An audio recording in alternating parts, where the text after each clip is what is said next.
Hello po, water sign, Cancer, Pisces, and Scorpio. Kumusta po kayong lahat? Okay, so water sign, maraming salamat po sa walang sawang pagsubaybay sa ating pong daily horoscope. And kung ikaw ay bago pa lang sa ating channel, mag-subscribe na po kayo and i-click mo na rin yung ating notification bell para lagi kang updated sa ating mga bagong upload. Okay, so water sign, ayan, ingat pa rin tayo kahit tapos na yung Mercury retrograde, may free shadow pa rin. So, ingat pa rin tayo guys, okay? Tignan natin guys, water sign, ano ba yung focus ng energy mo ngayon? Meron tayong the Hermit. Okay. Daming iniisip ng mga water sign. Parang meron ka ring inaantay dito. Balisa, yan ang nasagap ko sa inyo. Okay, so may nakikita ako sa mga water sign. Parang marami kayong nare-realize ngayon, no? Marami kayong parang pagninilay-nilayan. Okay? Pwedeng naiisip nyo din, marirealize nyo after. Kung bakit ganun yung sitwasyon or alam niyo guys, parang mapagdudugtong-dugtong mo yung mga pangyayari din ngayong araw. So, may nakikita rin ako guys, pwedeng meron kang inaantay dito. Nakikita ko rin yung parang balisa kayo, parang wala nang update, wala nang ganap, ano na yung balita. So, parang curious kayo sa isang bagay. Okay? The Hermit. Tignan pa natin guys. Okay, so overall energy po ng mga water sign. Meron po tayong course.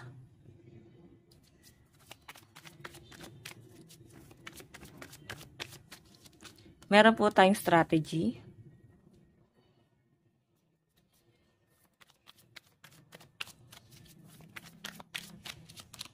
Meron tayong adventure.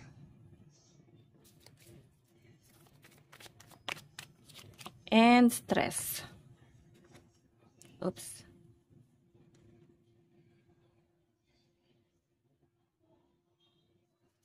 Okay, so guys, ayan, sabihin ko na, no, baka makalimutan pa natin. Lucky number nyo is 40, 48, 0, and 73. Okay, so ito guys, course, ang sinasabi dyan, pwede kasi guys na may mga negative energy talaga, no? Nakaka-absorb ka ng mga negative energy, or pwedeng may nagagalit, or pwedeng may nanumpa, or pwedeng umiwas kayo guys sa pagsasalita ng sumpa sa isang tao kasi pwedeng babalik sa atin guys. Tayo yung makaka-experience nun. Basta mag-iingat na lang kayo guys. Ayan. So, kahit galit tayo sa isang tao, hanggat maaari guys, ingatan natin. Kasi tignan mo, andyan yung strategy. Pwedeng bumalik sa inyo yung mga sasabihin mo ngayon na negatibo sa kapwa mo. So, ang sinasabi dyan guys, try mo mag-explore para hindi mo masyadong naiisip yung stress mo dun sa taong yon or sa mga taong nakagawa sa inyo guys ng masama o hindi maganda. Okay, mag-explore ka din, wag ka masyadong ma-stuck dito, the Hermit, kasi may inaantay ka dito. So, nakikita ko na parang maboboard ka eh. Okay? Yung iba sa inyo guys, alam mo yun, siguro dala ng sobrang pagmamahal din. Sobrang pagmamahal nyo sa taong yun or masyado nyo guys pinahalagahan. Okay? So, water sign, ayan. Basta kung ikaw naman guys itong nako-course, gumamit ka ng mga protection para hindi ka masyadong tabla ng mga negative energy sa paligid mo. Okay?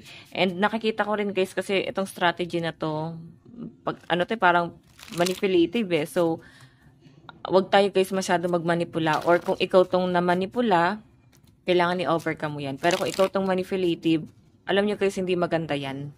Okay? Yung masyado natin kinokontrol yung isang bagay. Like, masyado tayo nang gagaslight or masyado tayong narcissistic. Hindi siya guys makakabuti. Okay? So, kesa guys na kontrolin natin ang isang tao or isang sitwasyon, try natin mag-explore. Yun lang yun guys. Kasi, the more na ipipilit natin sa sarili natin ng isang bagay, mabigat to. Okay? May stress lang kayo. Tignan pa natin guys.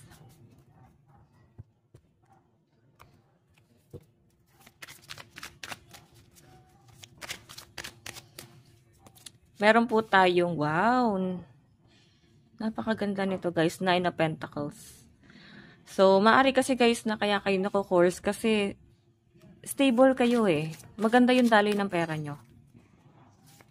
Okay? Meron tayong Page of Swords. Baka may, ano guys, may naagrabyado ba kayo or hindi sila natutuwa sa success mo. Meron tayong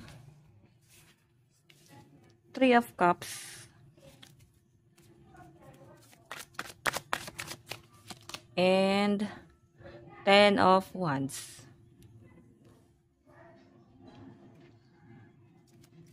Okay.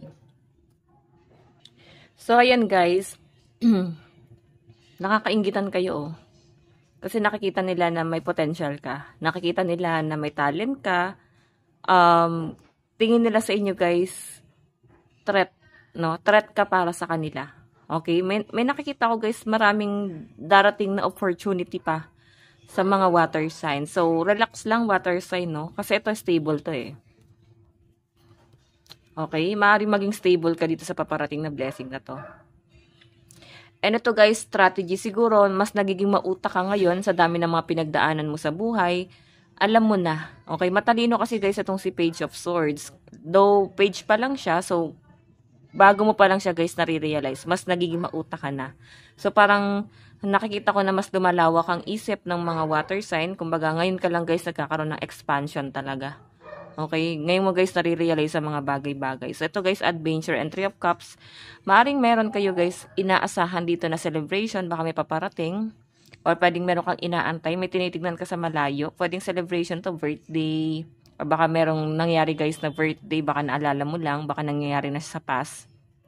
Or na mga ilang araw.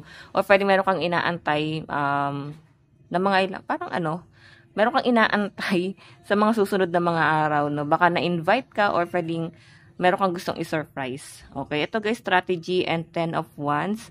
Stress pala, stress, then Ten of Wands. Nahihirapan ka ngayon guys sa kung ano yung tumatakbo sa isip mo guys, no? Nandun ka sa point na ano napaka-positibo ng mga water sign. Pero guys, hindi mo maiwasan talaga kasi may inaantay ka talaga. Gusto mo guys ng clarification or magkaroon ka ng communication sa taong to or alam mo yon, maging maayos ulit yung connection yung dalawa. Yun lang naman guys yung nasasaga po rito. Pero siguro yun yung hindi mo makuha.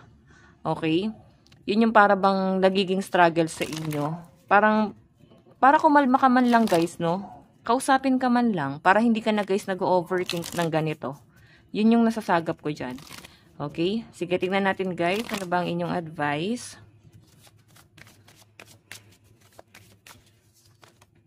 Meron tayong cool your emotions. O, diba? Full moon in Aries. So, sinasabi dito guys, water sign, itry mo daw na i-relax yung emosyon mo, no? Kagaya ng lagi kong sinasabi, huwag kayo basta-basta magde-decide base sa emosyon, like sobrang saya mo or sobrang lungkot mo. Dapat nandun ka sa point na buo yung decision mo para gawin yung mga bagay na yon. Okay? Basta huwag kayo magde-decide base sa emosyon nyo kasi pwedeng isang salita mo or maling action mo lang guys, pwede mong pagsisihan or pwede naman guys na hindi mo pagsisihan.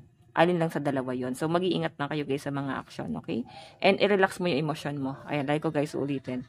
So, guys, ito lang po ang inyong daily. Goodbye. Bukas po ulit. God bless and love you all. Bye-bye.